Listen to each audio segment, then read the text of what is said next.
کراچی میں نیپا چورنگی کے قریب کھلا مین ہال 3 سالہ بچے کی زندگی نگل گیا۔ ماں کی دردناک چیخوں نے عرش ہلا دیا لیکن حکمرانوں کو نہ جگا سکی۔ مذمت، تعزیت اور ذمہ داروں کے خلاف کارروائی کے روایتی بیانات کی بھرمار۔ ابراہیم کی نماز جنازہ شاہ فیصل کالونی نمبر 5 کی مریم مسجد میں ادا، رقت آمیز مناظر۔ ایم کیو ایم کے رکن اسمبلی شاہ رخ جمال اور جماعت اسلامی کے منم ظفر سمیت اہل محلہ اور رشتہ داروں کی بڑی تعداد شریک ہوئی۔ ریسکیو حکام کے مطابق ابراہیم کی لاش 14 گھنٹے بعد 1.5 کلومیٹر دور نالے سے ملی۔ واحد اولاد کی جدائی پر والدہ کا رو رو کر برا حال۔ کہا شاہ فیصل سے شاپنگ کرنے آئے تھے، بیٹا آنکھوں کے سامنے گٹر میں گرا، مین ہال پر ڈھکن نہیں تھا۔ والد بولے شاپنگ کر کے نکلے تو بیٹا ہاتھ چھڑا کر بھاگا اور گٹر میں جا گرا۔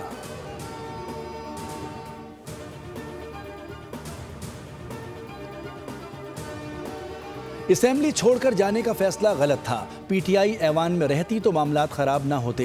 پاکستان چلے گا تو بانی پی ٹی آئی کو بھی امید ہوگی شاید دوبارہ اقتدار میں آ جائیں۔ وزیر قانون اعظم نذیر تارڑا کا قومی اسمبلی میں اظہار خیال۔ کہا کہ گورنر راج ماشاء اللہ کی شکل نہیں، یہ آئینی عمل ہے۔ دھمکیاں دینے سے ایوان فتح نہیں ہوتے۔ اسد قیصر بولے گورنر راج کا صرف خواب دیکھ سکتے ہیں۔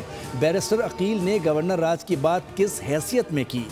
حکومتی نمائندے نے غیر جمہوری رویہ اپنایا۔ محمود اچکزئی جمہوریت کے لیے توانا آواز ہیں۔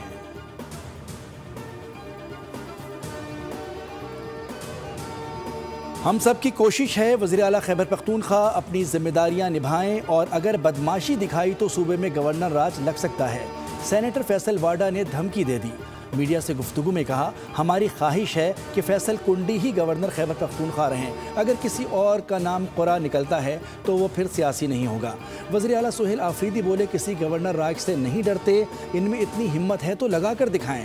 جنہوں نے بند کمروں کی پالیسیاں خیبر پختونخوا میں نافذ کیں ان کو چاہیے کہ اس کا حساب دیں۔